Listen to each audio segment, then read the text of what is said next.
You cannot let your fear hold you back from your destiny. You have to feel the fear and do it anyway. Do it broke, do it scared, do it nervous, do it trembling, do it on your knees, do it with help, do it on crutches, do it in a wheelchair, because you don't want to end up in a nursing home sitting on a bedpan wondering what would have happened if you'd only had more courage. You don't want to end up in an old folks home and your dying thought is, I wish I had her. Because the one thing that you will never get is more time. So you don't have time to allow your fear to incarcerate you when you have the key. Reach around there, unlock the door, and step into your destiny. It is important in the area of motivating yourself. It's important to know why you're doing it, because that mind will say, why bother? Why go through all this? This is too hard. No, throw in the towel. It's not worth it. Has it ever said that to you before? Here's how you can handle that. Here's how you override that. Write down 5 reasons why you deserve it. Why do you deserve what you want? Why you? Why do you deserve it? What meaning and value will it bring to your life? What's so different about you that you deserve your goal or this goal? And when you write down those 5 reasons, when you have some down moments, and you're going to have them, when that conversation starts talking to you and it's going to talk to you, what you will do is you can pull that out and read it, and it will build you up. It will be your rod and your staff to comfort you through some challenging moments, because you're going to have some. Life will knock you between the eyes. It will catch you on the blind side, come out of nowhere, stuff you can't anticipate that will knock the wind out of you. You want to give up. That's why it's important for you to work on yourself, listening to tapes, building yourself up, talking to yourself with power, feeling, and conviction, building yourself up day in and day out, because it's coming. Life will send you some curves you cannot anticipate. All you got to do is start changing the way you think. It's as simple as, it's not a magic trick. You can protect yourself from negativity. And that's what stops most people, negative thoughts. You can coat your mind from negativity. It's a real simple exercise to do. I do it every morning before I walk out the door. So I walk out as a positive person. You know, I get tired sometimes. That's different from being negative, because I get mentally drained from my job at times. But to coat your mind from negativity, the way you can put a coating around your mind is with one simple thing: gratitude. Gratitude erases negativity. I'm going to show you how this works. If you wake up in the morning, you start having negative thoughts. Man, this ain't my day. I woke up on the wrong side of bed. I'm tripping. I just don't feel myself. Every time you feel, in the middle of the day, if you feel yourself doing that, stop. Just stop for a second. And start going over in your mind everything you have to be grateful for. Not everything you want. Everything you already have. Because what you have is substantial.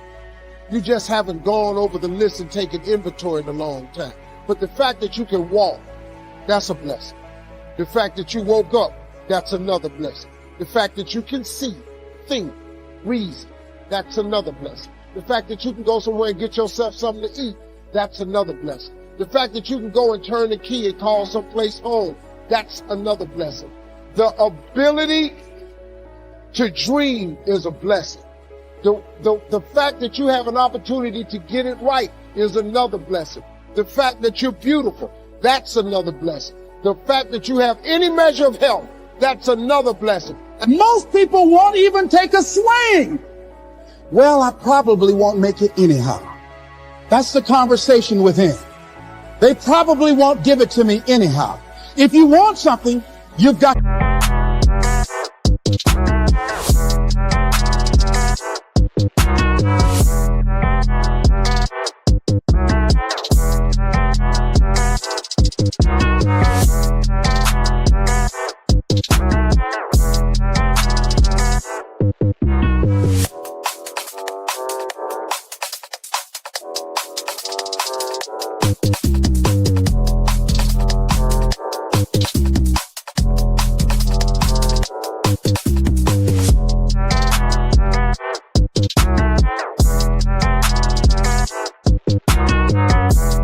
be relentless. You've got to decide, I deserve this, and I'm going to have it. And you go all out to get it. That drives you. The next thing is that when you want something out of life, you've got to be willing to go into action. Don't wait around for things to be just right. Don't wait for things to be perfect. Don't wait for the ideal situation. It will never be ideal. There will always be a reason. Well, as soon as the children grow up, or as soon as I pay my bills, or as soon as I get my divorce, as soon as I get enough money together, do what you can, where you are with what you have, and never be satisfied. A lot of people never take a chance in life. They don't want to take any chances. They want the situation to be ideal. See, that's not walking by faith. That's walking by sight. If I can see it, I'll do it. No. That's a lot of people saying, if I can see it, I'll believe it. No. If you believe it, you can see it.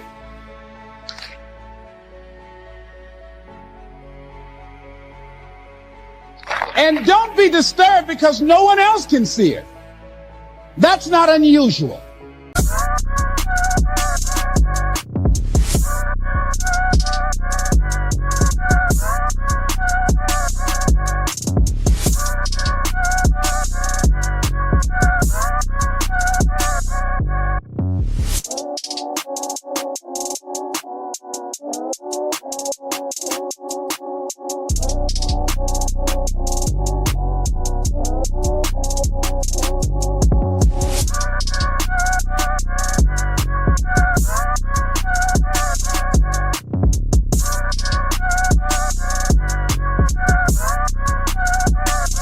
That is ordinary. But because you want some different kind of results in your life, you've got to be willing to be unreasonable. If you want unreasonable results in your life, you've got to be willing to be unreasonable. Part of being unreasonable, you don't judge according to appearances. Part of being unreasonable, you can see it because you believe it. That's part of being unreasonable. Part of being unreasonable, you're like Paul who said, you must have the faith to call forth those things that be not as though they were. That's part of being unreasonable. Most people won't do that. Most people say, call me when you get it together. Then I'll support you. The other thing is that one of the keys to self-motivation that empowers you.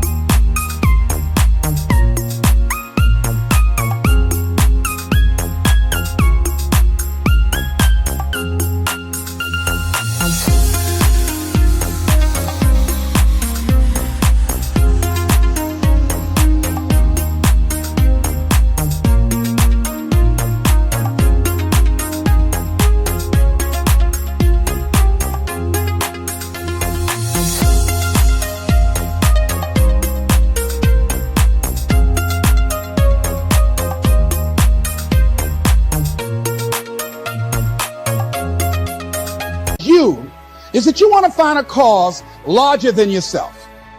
Find something that you can contribute to. Find something that you can make a difference because you can.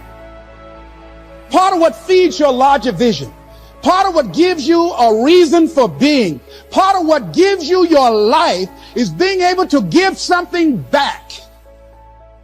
Say, I can't afford to give anything. You can't afford not to give. Give your time. Give your talent. If it's nothing, just to go over there and lick envelopes. I don't know exactly what I'm going to do, but I'm going over there. It's part of my tithing in the universe. Once you develop that special sense of mission, and that's what you develop when you're part of a larger cause than yourself, it drives you. You don't need an alarm clock to get up in the morning. You have special power. You'll go places and folk will like to be around you. They will know there's something different about you. When you go in, they'll say, hey, that's somebody important. I want to know who you are. I just want to be near you. That energy that you have, that consciousness that you will embody will affect everybody around you. Next time doubt shows up, it's too big. It's never going to work out. You don't have the connections. Just say, sorry, doubt, you have the wrong address.